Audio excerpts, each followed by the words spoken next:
Thank you very much for giving me the opportunity to talk here today.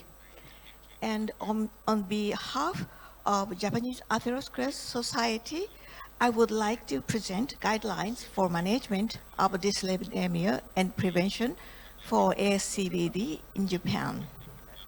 This is my disclosure. And at first, let me talk about comprehensive risk management and then lipid management. And this is the Japanese atherosclerosis guidelines. And every 5 years, we issue the prevention of atherosclerotic cardiovascular diseases.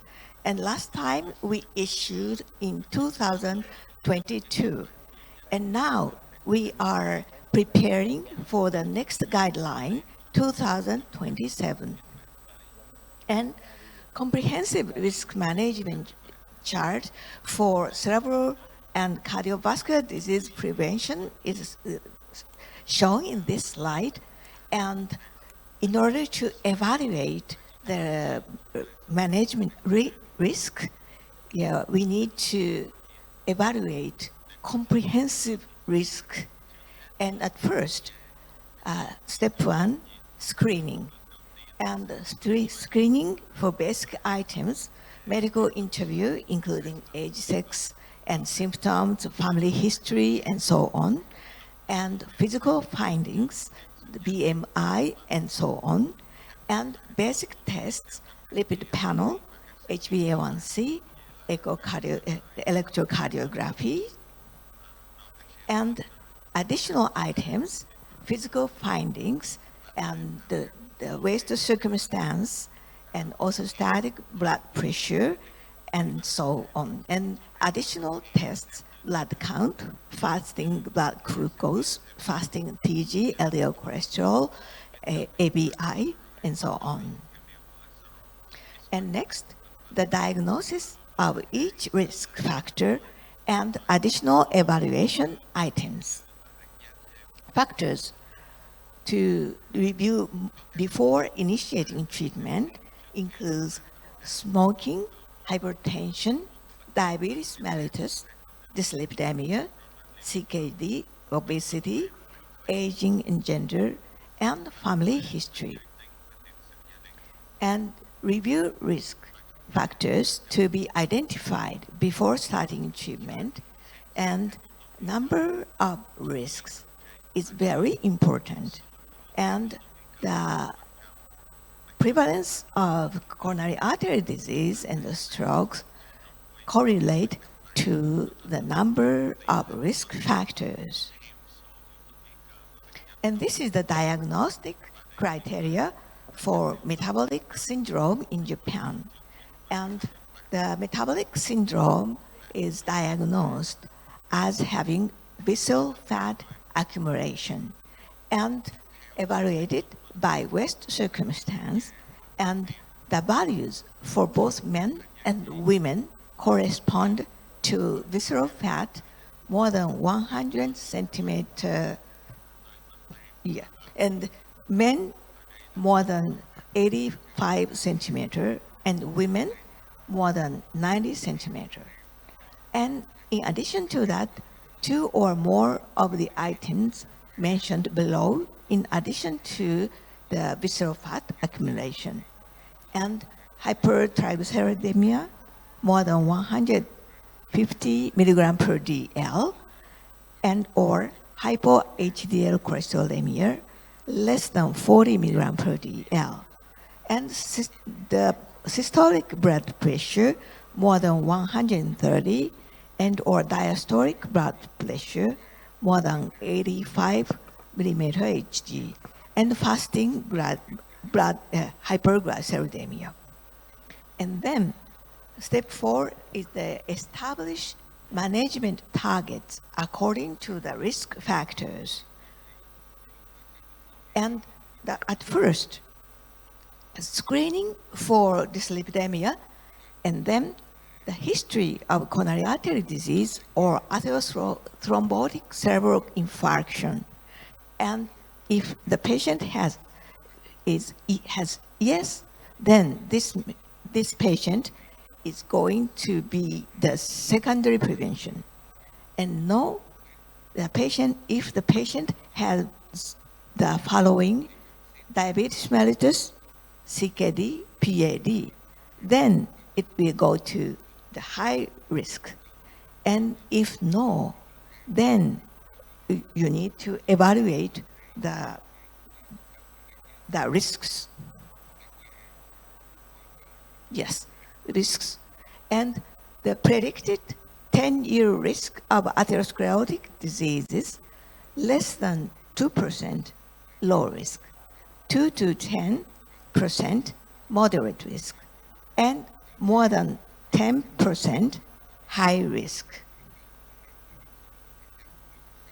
And this is the prediction model for incidence of ASCVD. And we use the data Hisayama-Cho score and sex, blood pressure, metabolic abnormalities, serum LDL cholesterol level, serum HDL cholesterol level, and smoking, and sum the points.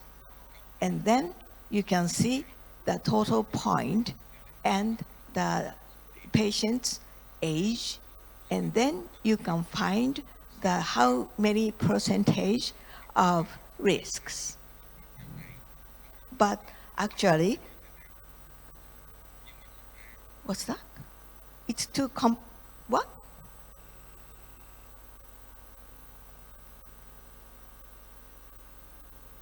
What's happened?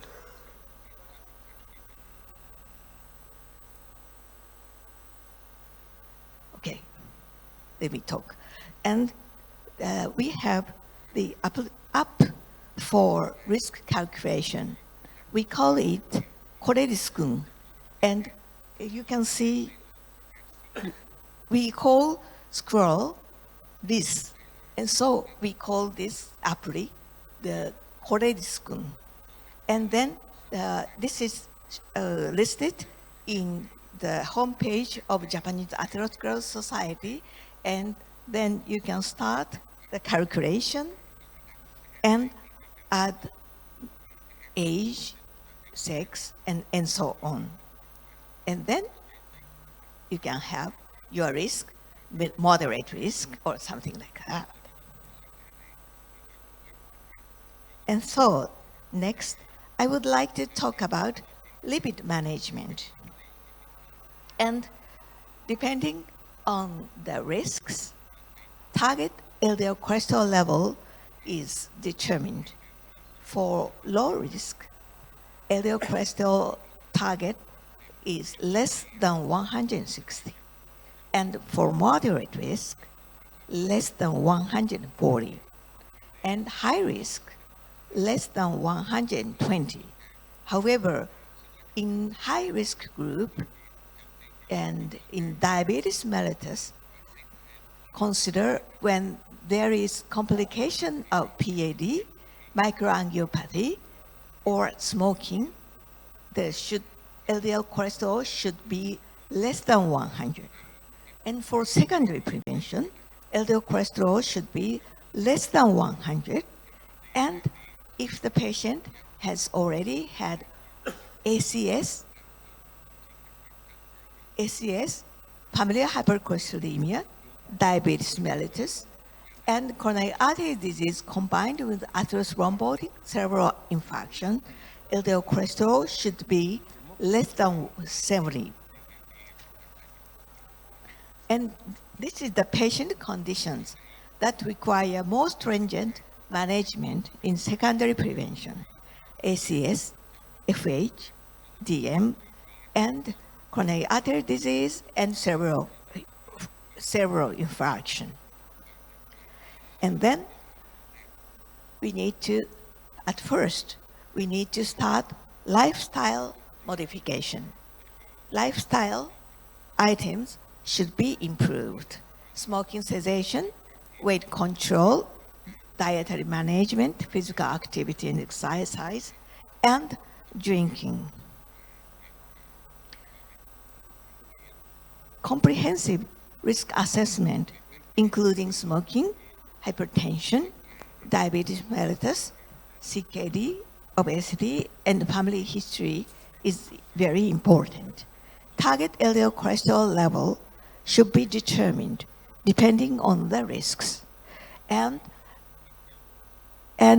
if you see diabetes mellitus, or no, dyslipidemia, it is the most important is find familial hypercholesterolemia, because familial hypercholesterolemia has very, very high risk.